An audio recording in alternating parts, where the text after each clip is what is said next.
Hello and welcome to the 8th of my short videos introducing the ideas of Marx and Marxism.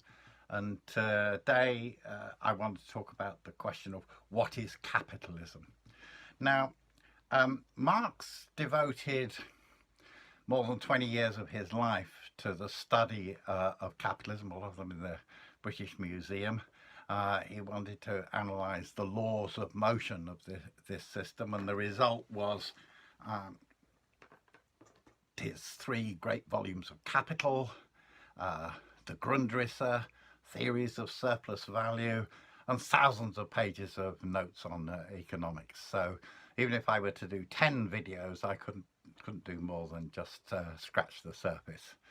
Anyway, I want to begin with a very basic question, which is, what is meant by the term capitalism, or specifically, what did Marx mean by the term capitalism? Now here, for Marx, capitalism was not an attitude of mind or even a pattern of behaviour.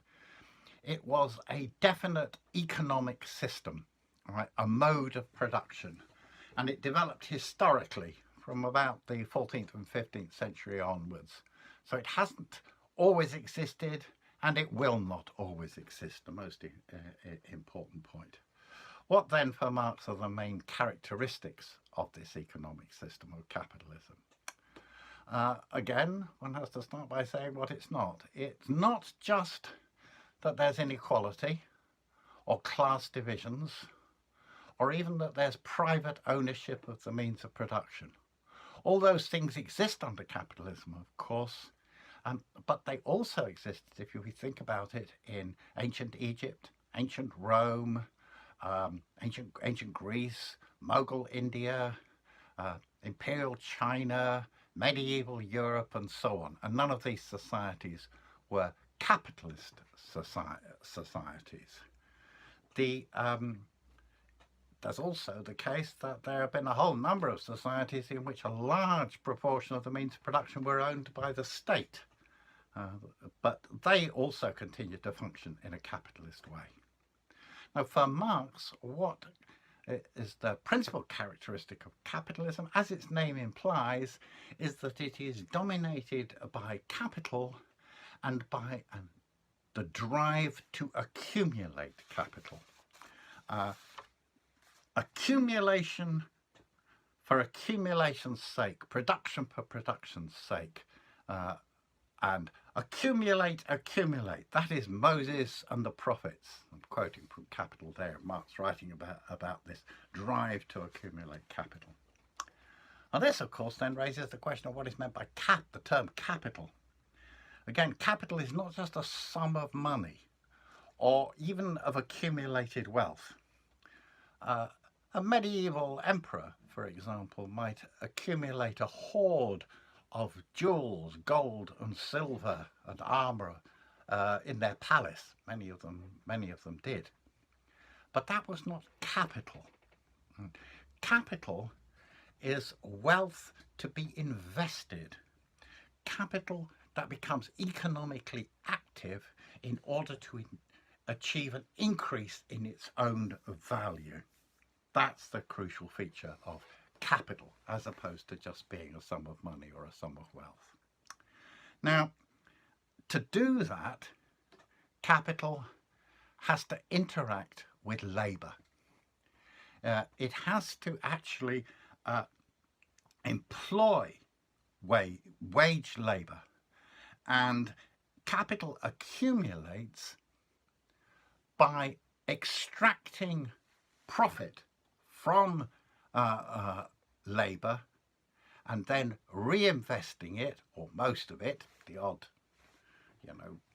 Lamborghini or Ferrari and the odd yacht aside, reinvesting most of it in the employment of more labour to further expand its value. That's how the process of capital accumulation takes place.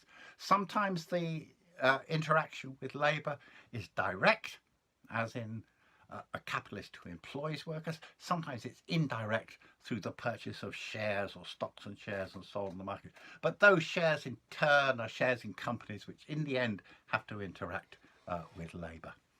Thus, for Marx, the concept of capital is inextricably bound up with the concept of wage labour.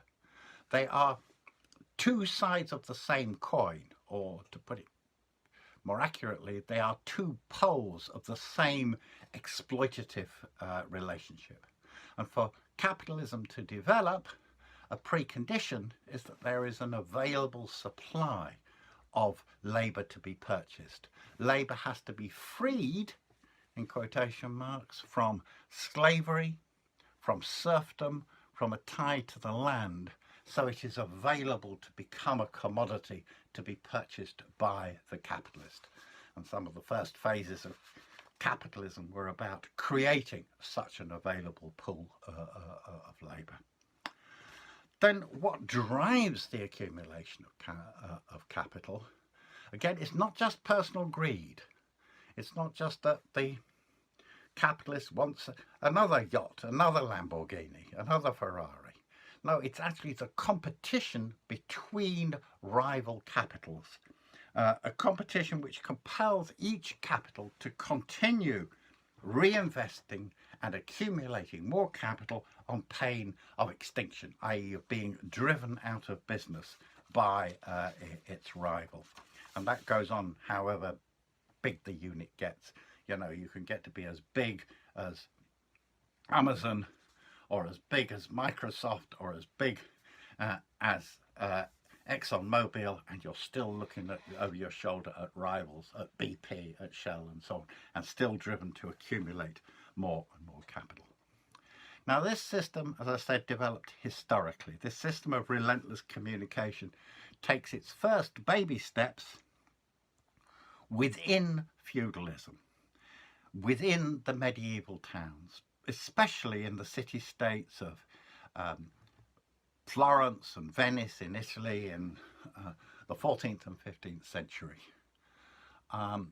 It then receives a major impetus, as Marx notes in Capital and in the Communist Manifesto. It receives a major impetus from the opening up, i.e. the conquest of the Americas, and then on from the robbery and exploitation of the colonies, particularly through the slave trade. That's what Marx calls a primitive accumulation of capital by pillaging the world. Now, the first proper capitalist state is probably the Dutch Republic of the early 17th century, born out of revolt against the Habsburg Empire in Spain. This was then followed by the England, as a result of the English Revolution. Parliament overthrows, defeats Charles I, the monarchy of Charles I, and opens up the way for England to develop as one of the world's leading capitalist countries. The decisive historic victory of capitalism really comes with the Industrial Revolution in England at the last quarter of the 18th century, and politically the French Revolution of 1789. After this, capitalism is secure as the dominant system in the world, and it goes on to carve up virtually the entire world between its major nations by the end of the 19th century in what became known as the Age of Imperialism, particularly with the scramble for Africa and so on, control of the borders of China, etc. Virtually the whole world is carved up between them. Since then, we have seen two incredibly destructive world wars as the different capitalist states fought it out as to who would rule that world. We've seen capitalism face down the challenge of the Russian Revolution, which I'll speak about in future videos.